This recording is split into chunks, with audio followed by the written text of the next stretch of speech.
గత 15 సంవత్సరాలుగా ఎన్నో వేల మందిని ప్రభుత్వ ఉద్యోగులుగా తీర్చిదిద్దిన సంస్థ హర్షిత్ ఇన్స్టిట్యూట్ ఇప్పుడు ఆన్లైన్ క్లాసెస్ ప్రారంభించిన సందర్భంగా AP, Telangana group 2, SI, constable, RRB, SSC bank ఉద్యోగాలకు ఇంగ్లీష్ మరియు తెలుగు మీడియంలలో 2,999 రూపాయలకే మరియు ప్రతి సబ్జెక్ట్ను కేవలం 499 రూపాయలకే అందిస్తోంది.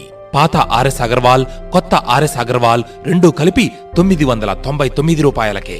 ఆర్ఆర్బి 50 ఇంగ్లీష్ మరియు తెలుగు ఆన్లైన్ ఎగ్జామ్స్ కేవలం 99 రూపాయలకే. వివరాలకు హర్షిత్ ఇన్స్టిట్యూట్ మొబైల్ యాప్ ని డౌన్లోడ్ చేసుకోండి లేదా 9032200190 లేదా 9676525789 ని సంప్రదించవచ్చు. Harshit institute, Chuttugunta, Eluru road, Vijayawada. Hi, this is Ramakrishna, reasoning faculty. Our topics: coding, decoding,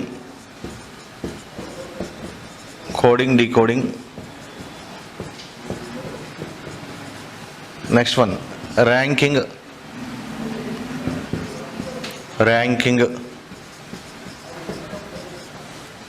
Next one, Disha Nirdharana Pariksha.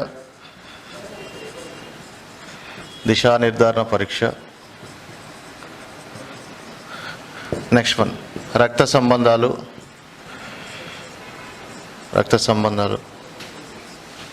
Next one, Analogy లేదా పోలికా పరీక్ష.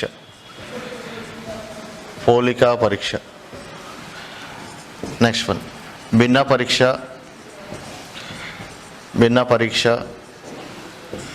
Next one, series, letter series, number series, repeated series. Next one, logical Venn diagrams.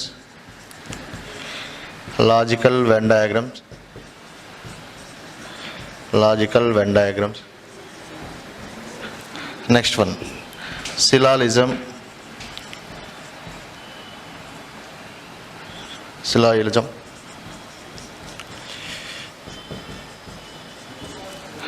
Sitting arrangement.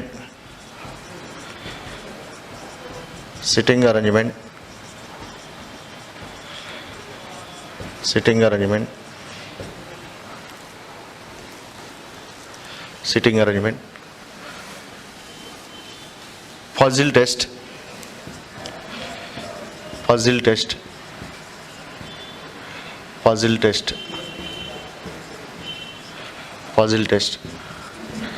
Decision making.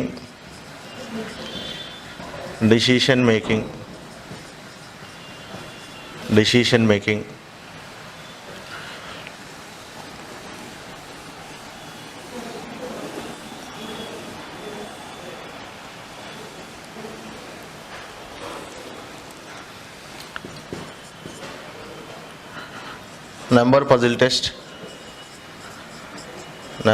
test. Or missing character.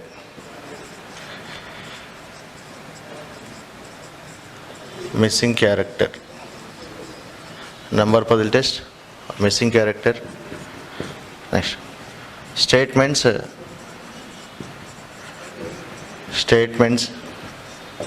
వాదనలు. Statements,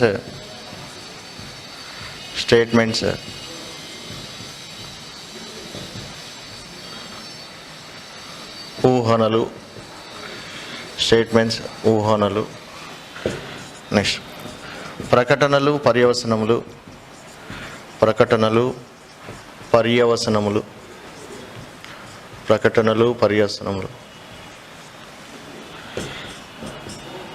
next, గడియారాలు.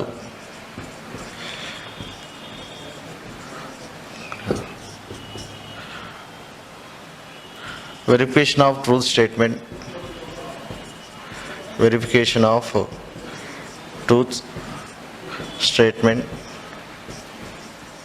Verification of truth statements. Verification of truth statements.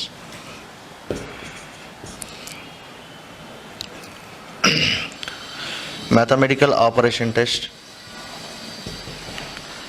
mathematical operation test, mathematical operation test, mathematical operation test, mathematical sense test,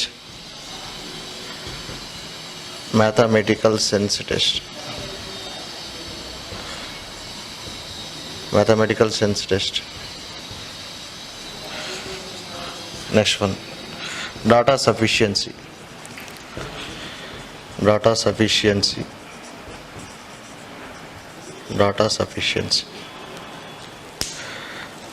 data sufficiency.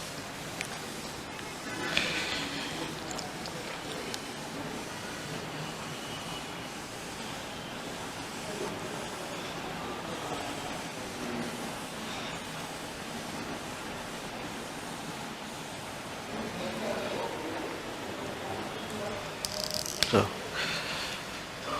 first topic, analogy. Analogy. So, pada analogy, pada analogy, number analogy, number analogy, letter analogy, letter analogy. అనాలజీలో ముఖ్యంగా 3 రకాల models ఉంటాయి. ఒకటి పద analogy, next one number analogy, letter analogy. అనాలజీని పోలికా పరీక్ష అని కూడా అంటాం. 2 పదాల మధ్యన సంబంధాన్ని ఇచ్చేసి అదే సంబంధాన్ని గుర్తించేటటువంటి సంబంధాన్ని గుర్తించవాలి. అంటే మొదటగా 3 పదాలు ఇచ్చును, మొదటి 2 పదాల మధ్యన సంబంధం ఉండును, అదే సంబంధాన్ని గుర్తించి ఇచ్చినటువంటి ప్రశ్నకు అప్లై చేయాలి. సో ఫస్ట్ వన్ పద అనాలజీ. బారోమీటర్, భారమితి, భారమితికి పీడనానికి సంబంధం ఉన్నట్లయితే, భారమితికి పీడనముకి సంబంధం ఉన్నట్లయితే అదే సంబంధమును ప్రకారము హైగ్రోమీటర్కు ఏమవుతుంది? అంటే ప్రశ్న ఎలా ఇస్తున్నాడంటే మొదటి 2 పదాల మధ్యన సంబంధమును అదే సంబంధాన్ని గుర్తించి మనకి ఇచ్చినటువంటి ప్రశ్నకు అప్లై చేయాలి. అసలు భారమితి ఏంటి, పీడనం ఏంటి అనేది మనం ఫైండ్ అవుట్ చేయాలి. అంటే మొదటి 2 పదాల మధ్యన ఉన్నటువంటి సంబంధాన్ని గుర్తించి అదే సంబంధాన్ని ఇచ్చినటువంటి ప్రశ్నకు అప్లై చేయాలి. సో భారమితి అనేది పరికరము, పీడనము అంటే భారమితితో కొలిచేటటువంటి కొలత ఇచ్చాడు. అంటే పరికరము దానికి సంబంధించినటువంటి కొలత. అంటే మొదటి పదము పరికరం అయితే రెండవ పదము దానితో కొలిసేటువంటి కొలతని సూచిస్తుంది. అంటే మన క్వశ్చన్ ఏరియా అని చెప్పుకోవచ్చు అంటే పరికరము దానితో కొలిసేటువంటి కొలత. అంటే ఎగ్జామ్కి వెళ్ళే ముందు మనము ఇవన్నీ అబ్జర్వ్ చేసుకుని వెళ్ళాలి. అంటే మన క్వశ్చన్ ఏ ఏరియా నుంచి రావడానికి ఛాయిస్ ఉంటుంది. అంటే మొదటిది పరికరం అయితే రెండవది దాంతో కొలిసేటువంటి కొలత. మరి అదేవిధంగా హైగ్రోమీటర్ అనేది కూడా పరికరమే. ఆ పరికరంతో మనం ఏం కొలుస్తాం అనేది కింద మనకు 5 కానీ 4 కానీ ఆప్షన్స్ ఇస్తాడు. ఆప్షన్లో మోస్ట్ సూటబుల్ దగ్గరగా ఉన్నటువంటి సంబంధాన్ని గుర్తించవలను. ఫర్ ఎగ్జాంపుల్ ఆప్షన్స్ ఇచ్చాడు: ఆర్ద్రత, ఆర్ద్రత, సాంద్రత, సాంద్రత, ఆర్ద్రత, సాంద్రత, వేగము, వేగము, కరెంట్, కరెంట్.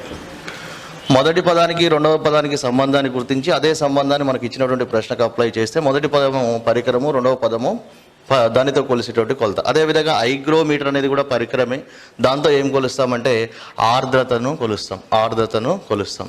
అదేవిధంగా మనకు ఇచ్చినటువంటి ఆప్షన్స్ కూడా అబ్జర్వ్ చేసినట్లయితే సాంద్రతను కొలవడానికి ఉపయోగించేటువంటి పరికరం ఏంటంటే హైడ్రోమీటర్, హైడ్రోమీటర్, హైడ్రోమీటర్. హైగ్రోమీటర్ ఆర్ద్రతను కొలవడానికి యూజ్ చేస్తాం. సో హైడ్రోమీటర్ని సాంద్రతను కొలవడానికి యూజ్ చేస్తాం. అదేవిధంగా వేగాన్ని కొలవడానికి స్పీడోమీటర్, స్పీడోమీటర్ను వాడుతాం. మరి కరెంట్ అమ్మీటర్, కరెంటును కొలవడానికి అమ్మీటర్. అంటే మనకు ఎగ్జామ్లో క్వశ్చన్ అనేది ఎక్కడి నుంచి రావచ్చు, పరికరము దాంతో కొలిసేటువంటి కొలత నుంచి క్వశ్చన్ అడగడానికి ఛాయిస్ ఉంటుంది. కాబట్టి సో దీని నుంచి మనం కొన్ని క్వశ్చన్ డిస్కస్ చేస్తూ ఉన్నాం. So next galvanometer, galvanometer, small current, galvanometer small current, galvanometer small current, ammeter current, galvanometer small current, screw gauge, screw gauge, screw gauge సన్నటి తీగ యొక్క మందాన్ని కొలవడానికి స్క్రూ గేజ్ని యూజ్ చేస్తాం. సో స్క్రూ గేజ్ సన్నటి తీగ యొక్క మందాలను కొలవడానికి స్క్రూ గేజ్ అనేటువంటి పరికరాన్ని యూజ్ చేస్తాం. అదేవిధంగా vernier callipers, vernier callipers, vernier callipers, vernier callipers కూడా సన్నటి తీగ యొక్క మందాలను కొలవడానికి యూజ్ చేస్తాం. థిక్నెస్, సన్నటి తీగ యొక్క మందాలను కొలవడానికి వెర్నియర్ క్యాలిపర్స్ని యూజ్ చేస్తాం. రకరకాల పరికరాలు ఉంటే వాటితో కొలిసేటువంటి కొలతల నుంచి మనం క్వశ్చన్ అనేది అబ్జర్వ్ చేసుకోవాలి. సో ప్రీవియస్గా అడిగినటువంటి కొన్ని క్వశ్చన్స్ మనం ఇక్కడ డిస్కస్ చేస్తున్నాం. So vernier callipers thickness, screw gauge వచ్చేసి థిక్నెస్. నెక్స్ట్ రకరకాల పరికరాలు ఉంటాయి, ఆ పరికరాల యొక్కతో కొలిసేటువంటి కొలతలు hygrometer, hydrometer, screw gauge, vernier callipers. Next area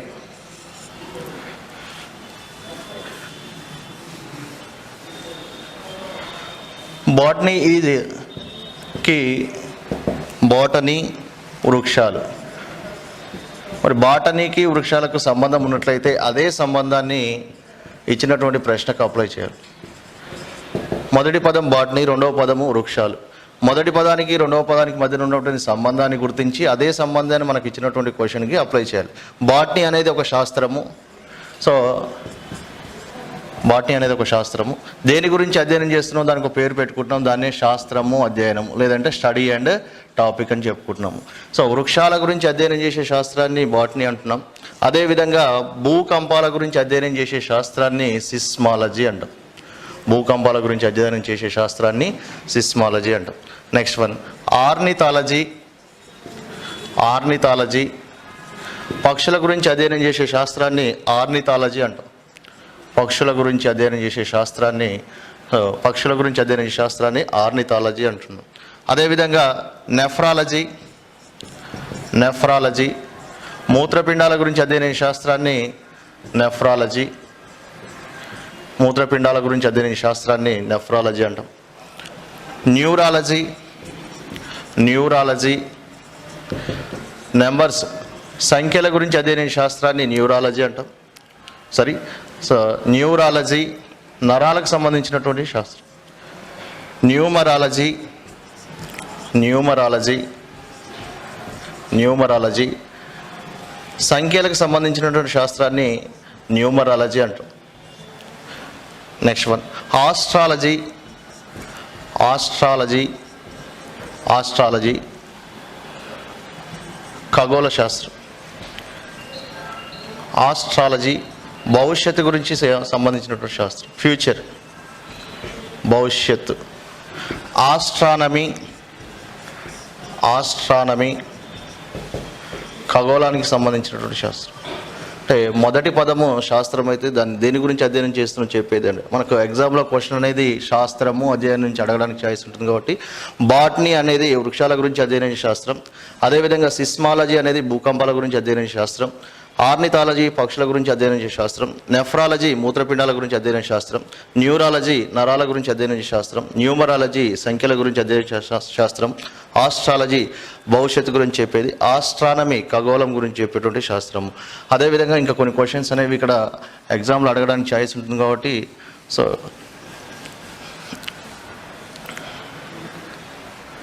pathology, pathology or pathology. వ్యాధుల గురించి అధ్యయనం శాస్త్రాన్ని ప్యాథాలజీ అంటాం. ప్యాథాలజీ వ్యాధుల గురించి అధ్యయనం శాస్త్రాన్ని ప్యాథాలజీ అంటున్నాం. హెమటాలజీ, హెమటాలజీ రక్తం గురించి అధ్యయనం శాస్త్రాన్ని హెమటాలజీ అంటాం. నెక్స్ట్ హెపటాలజీ, హెపటాలజీ కాలేయం గురించి అధ్యయనం శాస్త్రాన్ని హెపటాలజీ అంటాం. నెక్స్ట్ వన్ సిస్మాలజీ, సిస్మాలజీ భూకంపాల గురించి అధ్యయనం శాస్త్రాన్ని సిస్మాలజీ అంటాం. అంటే మనకి ఇచ్చినటువంటి మొదటి పదానికి రెండవ పదానికి సంబంధాన్ని గుర్తించి అదే సంబంధాన్ని మనకి ఇచ్చినటువంటి ప్రశ్నకు అప్లై చేయవాలి. సో ప్యాథాలజీ అనేది వ్యాధుల గురించి అధ్యయన శాస్త్రం, ఎమటాలజీ రక్తం గురించి అధ్యయన శాస్త్రం, హెపటాలజీ కాలేయం గురించి అధ్యయన శాస్త్రం, సిస్మాలజీ భూకంపాల గురించి అధ్యయన శాస్త్రం. అంటే మనకు ఎగ్జామ్లో క్వశ్చన్ అనేది శాస్త్రము అధ్యయనం నుంచి అడగడానికి ఛాయిస్ ఉంటుంది కాబట్టి కొన్ని క్వశ్చన్స్ ఇక్కడ డిస్కస్ చేస్తాం. నెక్స్ట్ ఏరియా అంటే మొదటి పదానికి రెండవ పదానికి ఉన్నటువంటి సంబంధాన్ని గుర్తించి అదే సంబంధాన్ని ఇచ్చినటువంటి ప్రశ్నకు అప్లై చేయాలి. So next area, so dog is related to male, కుక్క. Dog is related to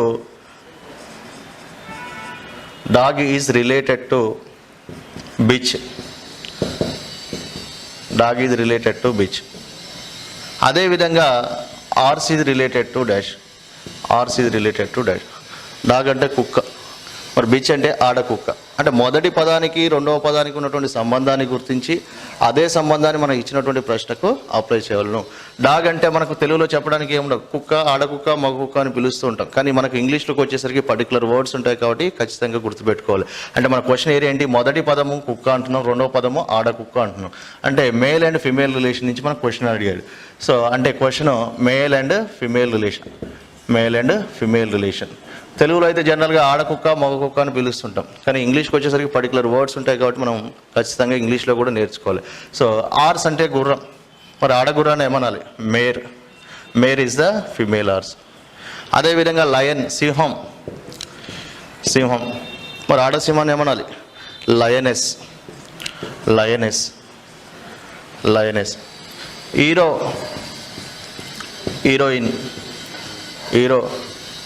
heroine.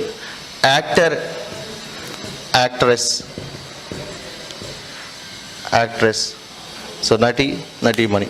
So అంటే మనకు ఇచ్చేటువంటి క్వశ్చన్ మొదటి పదము మేల్, రెండవ పదము ఫిమేల్. అంటే మొదటి రెండు పదాల మధ్యన సంబంధాన్ని గుర్తించి అదే సంబంధాన్ని ఇచ్చినటువంటి ప్రశ్నకు అప్లై చేయాలి. అంటే క్వశ్చన్ ఎక్కడి నుంచి అడగడానికి ఛాయిస్ ఉంటుంది, స్టడీ అండ్ టాపిక్ నుంచి అడగవచ్చు, ఆ శాస్త్రము అధ్యయనం నుంచి అడగవచ్చు, పరికరము కొలత నుంచి అడగవచ్చు, లేదంటే మేల్ అండ్ ఫిమేల్ రిలేషన్ నుంచి కూడా క్వశ్చన్ అడగడానికి ఛాయిస్ ఉంటుంది. So next area, dog is related to puppy. Dog, puppy ఈ రెండు పదాల మధ్యన సంబంధాన్ని గుర్తించి అదే సంబంధాన్ని మనకి ఇచ్చినటువంటి ప్రశ్నకు అప్లై చేయాలి. ఆర్స్. అసలు డాగ్ అంటే ఏంటి, మరి పప్పి అంటే ఏంటి? సో మొదటి పదం వచ్చేసి డాగ్ అంటే కుక్క, మరి పప్పి అంటే చిన్న కుక్క. That means animal and young ones, జంతువులు వాటి యొక్క చిన్న పిల్లలు. జంతువులు వాటి యొక్క చిన్న పిల్లలు.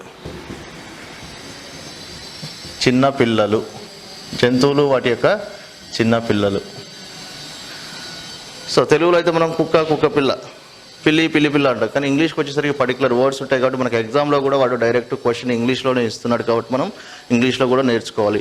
డాగ్ అంటే కుక్క, పప్పి అంటే కుక్క పిల్ల. మరి ఆర్స్ అంటే గుర్రం. సో గుర్రం పిల్లని ఏమనాలి, సో పోనీ. గుర్రం పిల్లను పోనీ అంటున్నాం. జంతువులు వాటి యొక్క చిన్న పిల్లలు. అంటే మనకి ఇచ్చినటువంటి క్వశ్చన్ ఏరియా ఏంటంటే జంతువులు వాటి యొక్క పిల్లలు, యానిమల్ అండ్ యంగ్ వన్స్ వాటి యొక్క పిల్లలు. క్యాట్, పిల్లి పిల్ల, మరి ఇంగ్లీష్లో ఏమంటామంటే కిటెన్.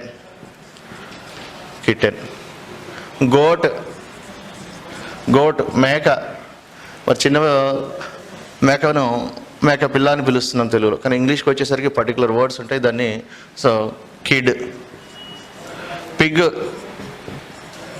పిగ్లెట్.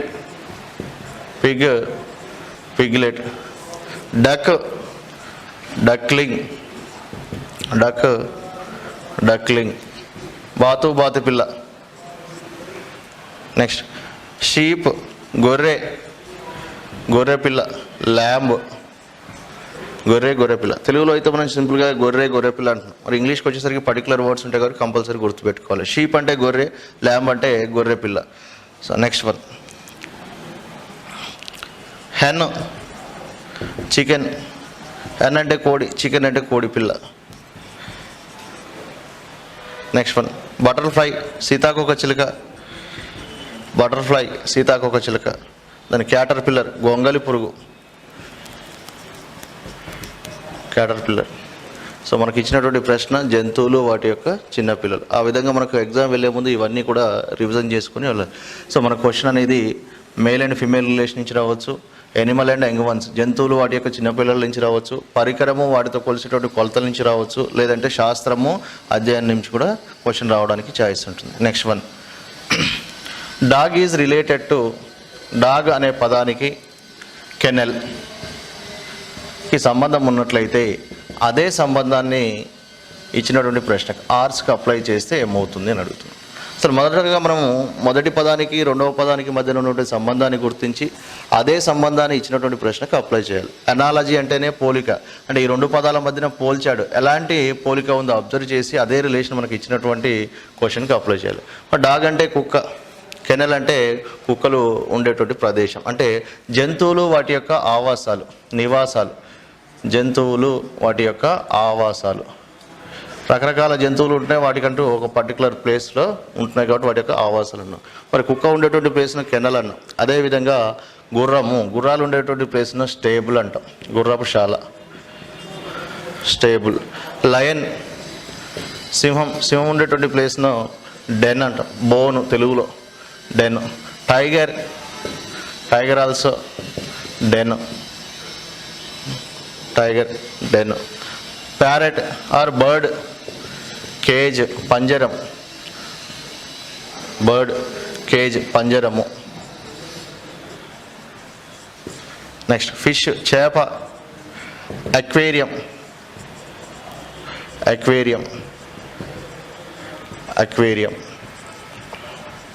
అంటే జంతువులు వాటి యొక్క నివాసాలు, అంటే ప్రతి ఒక్క జంతువును ఒక పర్టికులర్ ప్లేస్లో బంధించి ఉంటాం కాబట్టి వాటి యొక్క ఆవాసాలు అంటున్నాం. సో మరి ఫిష్ అక్వేరియం, బర్డ్ పంజరం, dog kennel, horse stable, lion den, tiger den, bird cage పంజరం, ఫిష్ అక్వేరియం. అంటే మన క్వశ్చన్ ఏరియా అనేది మొదటి పదము జంతువు అయితే రెండవ పదము అవి నివసించే ప్రదేశాల నుంచి క్వశ్చన్ ఇచ్చాడు. Next one, animal and sound relationship, జంతువులు వాటి యొక్క అరుపులు, యానిమల్ అండ్ సౌండ్ రిలేషన్షిప్, జంతువులు వాటి యొక్క అరుపులు, జంతువులు వాటి యొక్క అరుపులు. అంటే మొదటి పదం జంతువు అయితే రెండవ పదము దానికి సంబంధించినటువంటి సౌండ్, అంటే అది చేసేటువంటి సౌండ్ నుంచి కూడా క్వశ్చన్ అడగడానికి ఛాయిస్ ఉంటుంది. So goat is related to bleat, goat అనే పదానికి బ్లీట్ అనే పదానికి ఇచ్చారు. జనరల్గా తెలుగులో అయితే మనం చెప్పే మేక మే అంటుంటాం, కానీ ఇంగ్లీష్కి వచ్చేసరికి పర్టికులర్ వర్డ్స్ ఉంటే మనకు ఎగ్జామ్లో కూడా క్వశ్చన్ అనేది ఇంగ్లీష్లోనే ఇస్తున్నాడు కాబట్టి మనం ఇంగ్లీష్లో కంపల్సరీ నేర్చుకోవాలి. గోట్ అంటే మేక, మరి మేక చేసే సౌండ్ జనరల్గా తెలుగులో అయితే మనం మే అంటాం, కానీ ఇంగ్లీష్కి వచ్చేసరికి పర్టికులర్ వర్డ్ ఉంటాయి, దాన్ని బ్లీట్ అంటున్నాం, గోట్ బ్లీట్. అదేవిధంగా రకరకాల జంతువులు ఉంటాయి, వాటి యొక్క సౌండ్ చేసేటువంటి సౌండ్ గురించి మనం డిస్కస్ చేస్తున్నాం. So next one, goat bleat, dog bark, కుక్క మొరుగుతుంది అంటాం, అదే ఇంగ్లీష్లో అయితే మనం బార్క్ అని చెప్పుకుంటాం. అదేవిధంగా రకరకాల జంతువులు ఉంటాయి, వాటి యొక్క సౌండ్. సో మంకీ, కోతి, మరి మంకీ చేసే సౌండ్ను చాటర్ అంటాం, CHATTR, చాటర్, మంకీ చాటర్. అదేవిధంగా డాంకీ, గాడిద, మరి గాడిద చేసే సౌండ్ను బ్రే అంటాం, డాంకీ బ్రే. Elephant,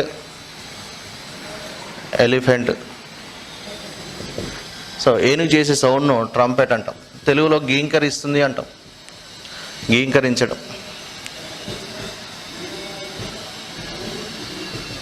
trumpet, గీంకరణ.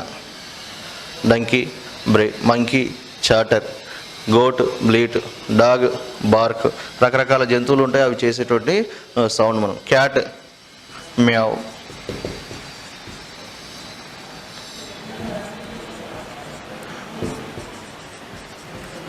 మ్యావ్. అదేవిధంగా స్నేక్, పాము,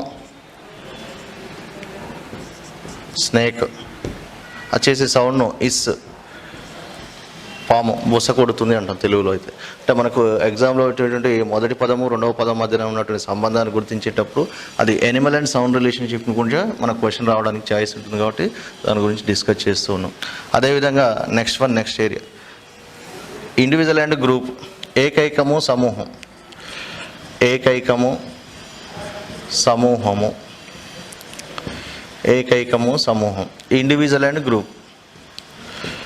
ఒకే రకమైనటువంటి వస్తువులు ఒక గుంపుగా ఉంటే దానికి ఒక పేరు పెడుతూ ఉంటాం, ఇండివిజువల్ అండ్ గ్రూప్. సైనికులు, ఒకడుంటే సైనికుడు అంటాం, చాలామంది ఉంటే సైనికులు అంటాం. వాళ్ళంతా ఒక గుంపుగా ఉంటే ఆ గుంపుకు పర్టికులర్ పేరు ఉంటుంది, దాన్ని ఆర్మీ అని పిలుస్తున్నాం.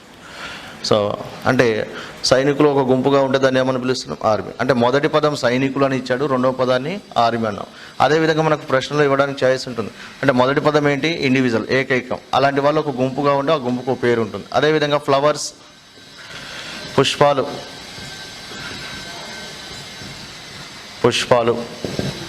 పుష్పాలన్నీ ఒక గుంపుగా ఉంటే దాన్ని ఏమంటాం, పుష్పగుచ్చము అంటాం. సో మరి ఇంగ్లీష్లో అయితే బొకే అంటాం, BOUQUET, పుష్పగుచ్చము.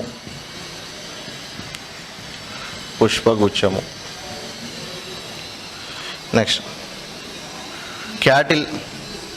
క్యాటిల్ అంటే పశువులు. మరి పశువులన్నీ ఒక గుంపుగా ఉంటే దానికి పర్టికులర్ పేరు ఉంటుంది, హర్డ్, మంద. Group of cattle, herd. So next one, group of singers, గాయకులంతా ఒక గుంపుగా ఉంటే వాళ్ళను కోరస్ అని పిలుస్తాం. ఒకడుంటే గాయకుడు అంటాం, చాలామంది ఉంటే గాయకులు అంటాం. Next one, group of artists, కళాకారులు,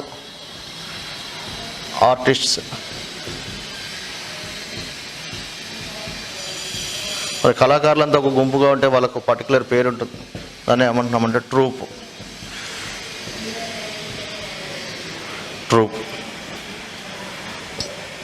నెక్స్ట్ నావికులంతా ఒక గుంపుగా ఉంటే వాళ్ళకు నావీ అని పిలుస్తుంది, నావీ. సో ఇంగ్లీష్లో క్రూ అనే పదం కూడా యూజ్ చేస్తుంటాం. సో క్రూ అంటున్నాం అంటే మొదటి పదము ఏకైకము, అలాంటి వ్యక్తులు గుంపుగా ఉంటే దానికి పర్టికులర్ పేరు పెట్టాం, దాన్ని సైనికుల యొక్క గుంపును ఆర్మీ అన్నాం. పుష్పాల యొక్క గుంపును పుష్పగుచ్చం అన్నాం. పశువుల యొక్క గుంపును హర్డ్, మంద అన్నాం. సో గాయకులు, సింగర్స్, కోరస్ అన్నాం. ఆర్టిస్ట్, కళాకారులు, ట్రూప్ అన్నాం. నావికులు, నావీ అన్నాం. అదేవిధంగా గ్రూప్ ఆఫ్ పీపుల్, ప్రజలంతా ఒక గుంపుగా ఉంటే మనం ఏమంటాం, క్రౌడ్ అంటాం. Group of people, crowd. అంటే మనకు ఎగ్జామినేషన్లో క్వశ్చన్ అనేది అలాంటివి ఒక గుంపుగా ఉంటే ఒక పర్టికులర్ పేరుతో పిలుస్తున్నాం, అక్కడి నుంచి కూడా క్వశ్చన్ అడగడానికి ఛాయిస్ ఉంటుంది. అంటే మనకు ఎగ్జామ్లో వచ్చేటువంటి question so study and topic నుంచి రావచ్చు, లేదు అంటే పరికరము, కొలత నుంచి రావచ్చు, మేల్ అండ్ ఫిమేల్ రిలేషన్ నుంచి రావచ్చు. Next one, Animal and dwelling place, నివసించే ప్రదేశాల నుంచి రావచ్చు. ఆడ మగ, that means male female relation నుంచి రావచ్చు. Okay, next one. So teacher, ఉపాధ్యాయుడు, స్కూల్. మరి మొదటి పదానికి రెండవ పదానికి ఉన్నటువంటి సంబంధాన్ని గుర్తించి అదే సంబంధాన్ని మనకి ఇచ్చినటువంటి ప్రశ్నకు గుర్తించాలి. Teacher is related to school అని రాశాం. మొదటి పదానికి రెండవ పదానికి లింకప్ చేశాడు, సంబంధం ఇచ్చాడు. సో మరి టీచర్ అంటున్నాం, స్కూల్ అంటున్నాం.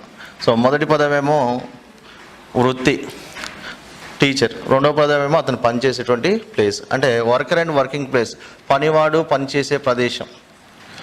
అంటే మన క్వశ్చన్ ఏరియా ఏంటి, పనివాడు పనిచేసే ప్రదేశం,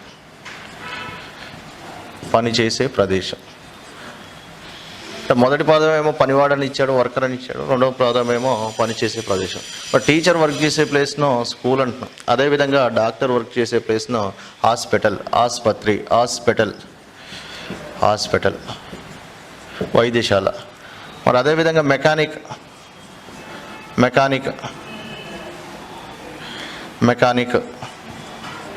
మరి మెకానిక్ పనిచేసే ప్లేస్ని ఏమనాలి, గ్యారేజ్.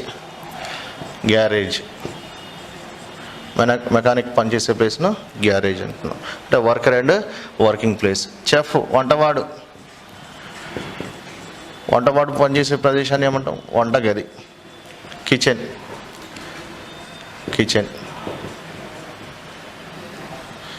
నెక్స్ట్ వన్, ఫార్మర్, రైతు, వ్యవసాయ క్షేత్రం. రైతు పనిచేసేటువంటి ప్రదేశాన్ని వ్యవసాయ క్షేత్రం, దాన్ని ఫీల్డ్ అంటాం, వ్యవసాయ క్షేత్రం. Next one,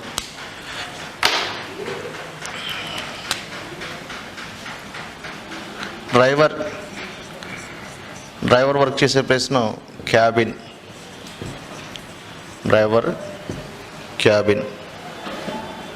next one. So రకరకాల వర్కర్స్ ఉంటారు, అతను పనిచేసేటువంటి ప్రదేశానికి రకరకాల పేర్లతో పిలుస్తున్నాం. మెకానిక్ వర్క్ చేసే ప్లేస్ను గ్యారేజ్ అన్నాం, అదేవిధంగా వంటవాడు పనిచేసే ప్లేస్ను వంటగది అన్నాం, రైతు పనిచేసేటువంటి ప్లేస్ను సో వ్యవసాయ క్షేత్రం అన్నాం, డ్రైవర్ పనిచేసే ప్లేస్ను క్యాబిన్ అని చెప్పుకుంటాం. సో అదేవిధంగా పైలట్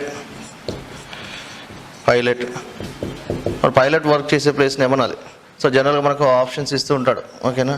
సో విమానము, హెలికాప్టర్, విమానము, హెలికాప్టర్, విమానాశ్రయము,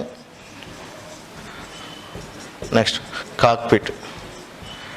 సో మనకు ఇచ్చినటువంటి 4 ఆప్షన్లు అన్నీ రిలేటెడ్గా ఉన్నట్టు అనిపిస్తుంది, కానీ మోస్ట్ రిలేటెడ్గా ఉన్నటువంటి దాన్ని మాత్రమే మనం ఆన్సర్గా గుర్తించాలి.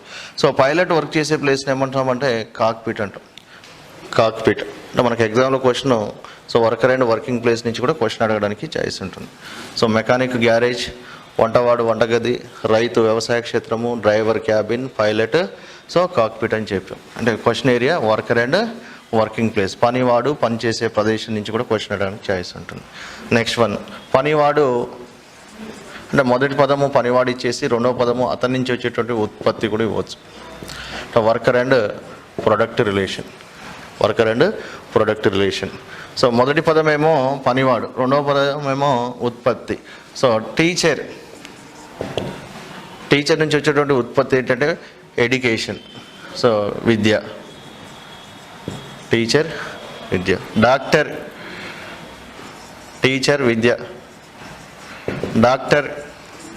డాక్టర్ నుంచి వచ్చేటువంటి ప్రొడక్ట్ చికిత్స, ట్రీట్మెంట్.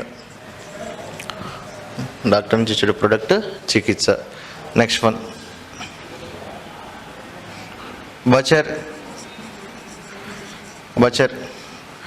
బచర్ అంటే కటికాయన, మాంసం, అతని నుంచి వచ్చేటువంటి ప్రొడక్ట్ మాంసం. నెక్స్ట్ వన్, చెఫ్ వంటవాడు నుంచి వచ్చేటువంటి ప్రొడక్ట్ వంటలు, దాని ఫుడ్. నెక్స్ట్ వన్, బచర్ మీట్, మాంసం, వంటవాడు వంటలు. రైతు నుంచి వచ్చేటువంటి ప్రొడక్ట్, అతని నుంచి వచ్చేటువంటి ఉత్పత్తి పంటలు. నెక్స్ట్ వన్, కోబ్లర్ అంటే చెప్పులు కుట్టే అతను, అంటే అతని నుంచి వచ్చేటువంటి ప్రొడక్ట్ షూస్, వాటిని మనం పాదరక్షాలు అని కూడా అంటాం తెలుగులో. Cobbler shoes. మెకానిక్ అతని నుంచి వచ్చేటువంటి product repair. Mechanic repair.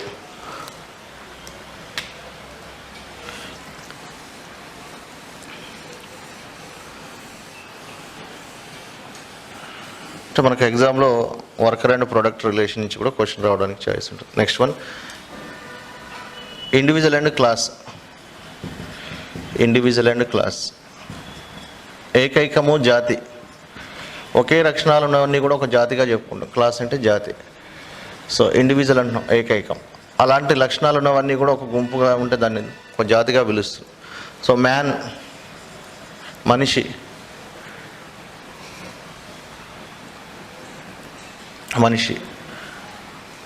Man is related to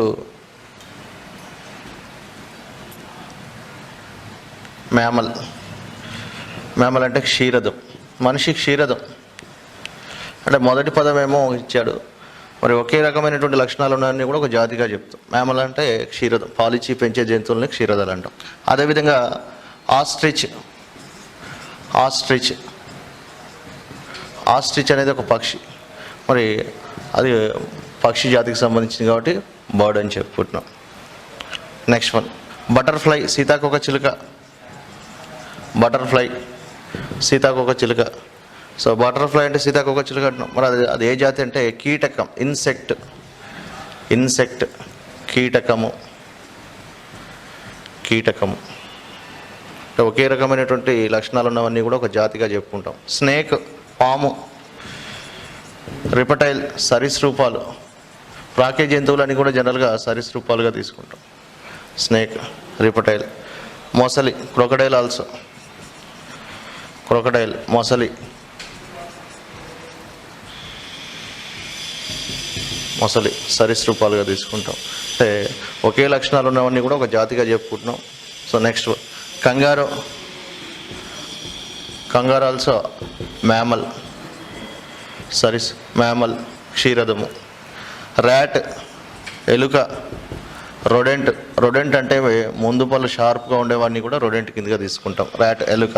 squirrel ఉడత ఆల్సో, స్క్విరల్ ఉడత ఎలుక ఇవన్నీ కూడా రొడెంట్. రొడెంట్ అంటే ముందు పళ్ళు షార్ప్గా ఉండేవి, ఫ్రంట్ టీత్ షార్ప్గా ఉండేవన్నీ కూడా మనం రొడెంట్ కిందకి తీసుకుంటాం. ఫ్రంట్ టీత్ షార్ప్గా ఉండేటువంటి జంతువుల్ని రొడెంట్ కిందగా తీసుకుంటాం. అంటే మనకి ఇచ్చినటువంటి క్వశ్చన్ ఏరియా ఏమై ఉంటుంది, ఇండివిజువల్ అండ్ క్లాస్ నుంచి క్వశ్చన్ రావడానికి ఛాయిస్ ఉంటుంది.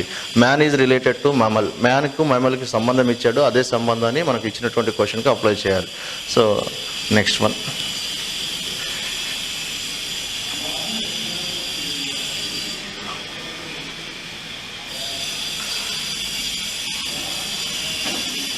Tool and action, tool and action. పనిముట్టు, అది చేసే పని, పనిముట్టు అది చేసే పని, అది చేసే పని. అంటే మొదటి పదం పనిముట్టి చేసి, రెండవ పదము అది చేసే పని నుంచి కూడా మనకు క్వశ్చన్ అడగడానికి ఛాయిస్ ఉంటుంది. సో నైఫ్ కత్తి, కట్ కోయడం, నైఫ్ కత్తి కోయడం. గన్ షూట్, గన్ షూట్ పేల్చడం, గన్ షూట్ పేల్చడం. నెక్స్ట్ పెన్ను రైట్ రాయడం, పెన్ను రైట్ రాయడం. Gun shoot. Filter, filter purify శుద్ధి చేయడం, ఫిల్టర్ శుద్ధి చేయడం, ప్యూరిఫైయింగ్. నెక్స్ట్ అంటే మనకు టూల్ అండ్ యాక్షన్ నుంచి కూడా క్వశ్చన్ రావడానికి ఛాయిస్ ఉంటుంది. నెక్స్ట్ స్టీరింగ్, స్టీరింగ్ డ్రైవ్ నడపడం, స్టీరింగ్ నడపటం. పనిముట్టు అది చేసేటువంటి పని నుంచి కూడా క్వశ్చన్ అడగడానికి ఛాయిస్ ఉంటుంది. Next one, next area. అంటే మొదటి పదానికి రెండవ పదానికి ఉన్నటువంటి సంబంధాన్ని గుర్తించి అదే సంబంధాన్ని మనకి ఇచ్చినటువంటి క్వశ్చన్కి అప్లై చేయాలి. నెక్స్ట్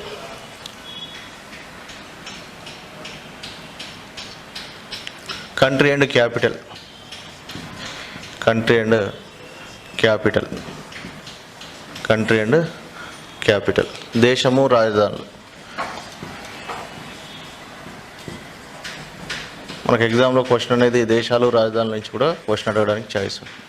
ఇండియా భారతదేశము, ఢిల్లీ, ఇండియా భారతదేశము Delhi. Pakistan, Pakistan Islamabad, Pakistan Islamabad. USA America Washington, USA Washington. Germany Berlin, Berlin Germany Berlin. Next Italy Rome, Italy Rome, Italy Rome. So మనకు ఎగ్జామ్లో వచ్చేటువంటి క్వశ్చన్ కంట్రీ అండ్ క్యాపిటల్ నుంచి కూడా అడగడానికి ఛాయిస్ ఉంటుంది. కాబట్టి India Delhi, Pakistan Islamabad, USA Washington, Germany Berlin, Italy Rome. Thailand, Thailand Bangkok, Thailand Bangkok, Thailand Bangkok. Bangladesh, Bangladesh,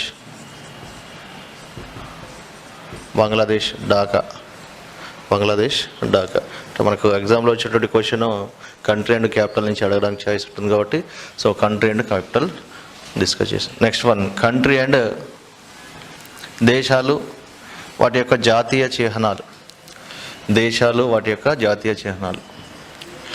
country, national emblems. National emblem. National emblem. దేశాలు వాటి యొక్క జాతీయ చిహ్నాలు.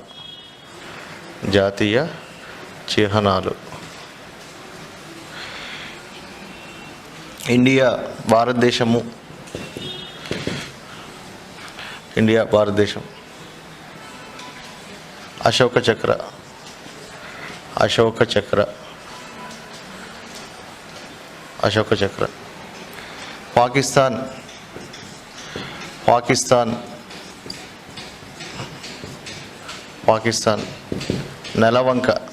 దాన్ని ఇంగ్లీష్లో crescent moon or moon star అంటాం. Moon star. నెలవంక. పాకిస్తాన్ నెలవంక. Australia. Australia. Kangaroo. Kangaroo. India Ashoka చక్ర, పాకిస్తాన్ నెలవంక, ఆస్ట్రేలియా కంగారు. అంటే మనకు ఎగ్జామ్లో క్వశ్చన్ అనేది కంట్రీ అండ్ క్యాపిటల్ నుంచి అడగవచ్చు, కంట్రీ అండ్ నేషనల్ ఎంబ్లమ్ నుంచి కూడా అడగవచ్చు. So next one, country and next area, country and national games. National games, జాతీయ క్రీడలు. జాతీయ క్రీడలు మనకు ఎగ్జామ్లో క్వశ్చన్ అనేది కంట్రీ అండ్ క్యాపిటల్ నుంచి రావచ్చు, కంట్రీ అండ్ నేషనల్ ఎంబ్లమ్ నుంచి రావచ్చు, కంట్రీ అండ్ నేషనల్ గేమ్స్ నుంచి రావచ్చు. India hockey.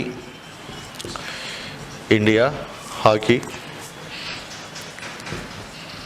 అదేవిధంగా Pakistan hockey. Pakistan hockey. USA baseball. USA baseball. USA baseball. Next one,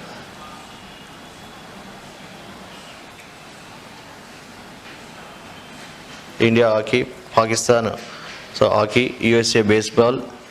రకరకాల కంట్రీస్ ఉన్నాయి, వారి యొక్క నేషనల్ గేమ్స్ అనేవి కూడా మనం డిస్కస్ చేస్తాం. Next one, next area, country and capital, country and nation. Next one, quantity and units. Quantity and units, పరిమాణము, ప్రమాణాలు. పరిమాణము, ప్రమాణాలు. దీన్ని దేనిలో కొలుస్తామని చెప్తున్నాం, పరిమాణము, ప్రమాణాలు. ఓకే. మాస్, ద్రవ్యరాశి, కేజీలు, ద్రవ్యరాశి, కిలోగ్రామ్స్. సో ఇక్కడ సిజిఎస్ కావచ్చు, ఎంకేఎస్ కావచ్చు, ఎఫ్ఈఎస్ కావచ్చు. సో ద్రవ్యరాశి, కిలోగ్రామ్. నెక్స్ట్ వన్, ఫోర్స్, బలానికి ప్రమాణాలు, న్యూటన్స్. బలానికి ప్రమాణాలు న్యూటన్స్. నెక్స్ట్ పీడనం, పీడనానికి ప్రమాణాలు పాస్కల్. పీడనానికి ప్రమాణాలు పాస్కల్. నెక్స్ట్ వన్, లైట్, కాంతి, కాంతికి ప్రమాణాలు క్యాండిలా. క్యాండిలా. నెక్స్ట్ వన్, స్పీడ్, వేగానికి ప్రమాణాలు కిలోమీటర్ పర్ అవర్ లేదంటే మీటర్ పర్ సెకండ్. కాంతి. నెక్స్ట్ వన్,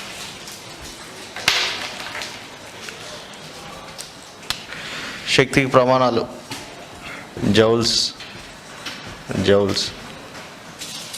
సో మనకు ఎగ్జామ్లో వచ్చేటువంటి క్వశ్చన్ మొదటి పదము క్వాంటిటీ ఇచ్చేసి రెండవ పదము యూనిట్స్ కూడా ఇవ్వడానికి ఛాయిస్ ఉంటుంది. Next one, next area,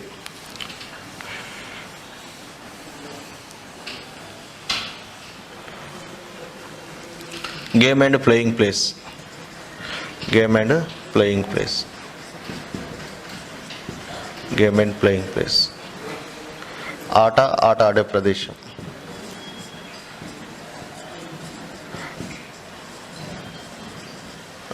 football, football ground, football court. Football court. Next one, football ఆడే ప్లేస్లో కోర్ట్ అంటాం. అదేవిధంగా volleyball court, volleyball court, volleyball court.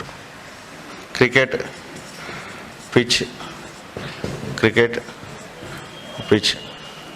Next one, skating, skating. This is the previous question. Skating rink, rink. మంచు ఉండే ప్రదేశాన్ని rink అంటారు. Rink మంచు ఉండే ప్రదేశం, మంచు ప్రదేశం, మంచు ఉండే ప్రదేశం. Next one. సో అంటే మనకి ఎగ్జామ్లో క్వశ్చన్ అనేది గేమ్ అండ్ ప్లేయింగ్ ప్లేస్ నుంచి కూడా క్వశ్చన్ అడగడానికి ఛాయిస్ ఉంటుంది. So next one.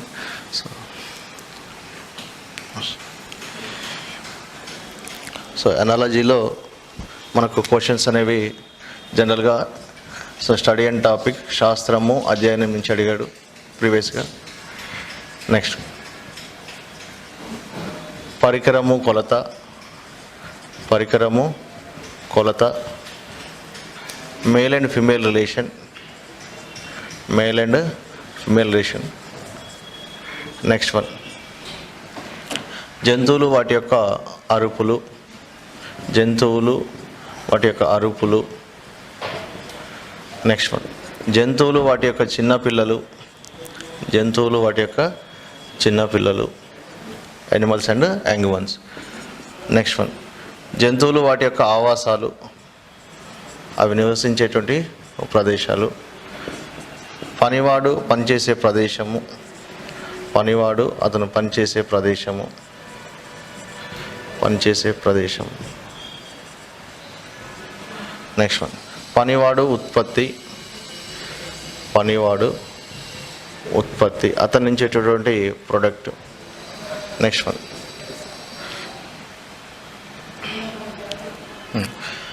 ఏకైకము గుంపు.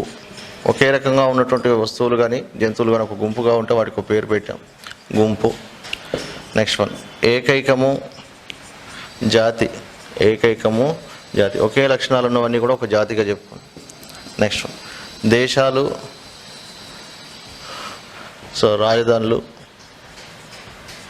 కరెన్సీ, కరెన్సీ గురించి డిస్కస్ చేయాలి.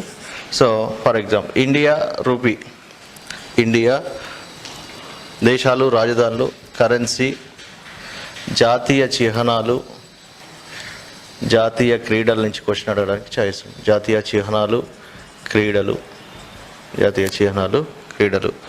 నెక్స్ట్ వన్, సో ఆటలు అవి ఆడే ప్రదేశాలు, ఆటలు అవి ఆడే ప్రదేశాలు, అవి ఆడే ప్రదేశాలు. నెక్స్ట్ అంటే మనకు ఎగ్జామ్లో మొదటి పదం శాస్త్రమై, రెండవ పదము అధ్యయనమై ఉండొచ్చు, లేదంటే పరికరమై కొలత అయి ఉండొచ్చు, లేదంటే మేల్ అండ్ ఫిమేల్ రిలేషన్ నుంచి క్వశ్చన్ అడగవచ్చు, లేదంటే జంతువులు వాటి యొక్క అరుపుల నుంచి క్వశ్చన్ అడగవచ్చు. అంటే మనకు సో ఎగ్జామ్లో క్వశ్చన్ అనేది ఒక పదం ఇచ్చేసి దానికి ఇంకో పదంతో సంబంధాన్ని ఇస్తున్నాడు, ఆ సంబంధాన్ని అబ్జర్వ్ చేస్తూ మనకి ఇచ్చినటువంటి క్వశ్చన్కి అప్లై చేయాలి. సో ఇవి వర్డ్ ఎనాలజీ, పద ఎనాలజీలో ఉన్నటువంటి కొన్ని questions. Next one, letter analogy. So letter analogy, ఈ లెటర్ ఎనాలజీ అనేటువంటి క్వశ్చన్స్ దాదాపుగా కోడింగ్ డీకోడింగ్కి దగ్గరగా ఉంటాయి. అంటే లెటర్ని ఇంకొక లెటర్తో సంబంధం ఇస్తుంటాడు, ఆ సంబంధాన్ని ఫైండ్ అవుట్ చేసి ఇచ్చినటువంటి ప్రశ్నకు అప్లై చేయాలి. సో ఫర్ ఎగ్జాంపుల్ ఆర్ఏఎం, లెటర్స్ని లెటర్స్తో లింకప్ చేస్తూ ఉంటాడు, సంబంధం ఇస్తాడు. ఆర్ఏఎంను ఎంఏఆర్గా రాశాడు. అదే సంబంధాన్ని ఇచ్చినటువంటి ప్రశ్నకు అప్లై. ఎస్యుఎన్ అంటే లెటర్స్ని లెటర్గా రాస్తున్నాడు కాబట్టి లెటర్ ఎనాలజీ అంటున్నాం. మరి అదే రిలేషన్ మనకి ఇచ్చినటువంటి క్వశ్చన్ వర్డ్కి అప్లై చేస్తున్నాం. సో ఇలాంటి క్వశ్చన్ దీని యొక్క పదం కింద రాస్తే మనకు ఈజీగా గుర్తుపట్టడానికి ఉంటుంది.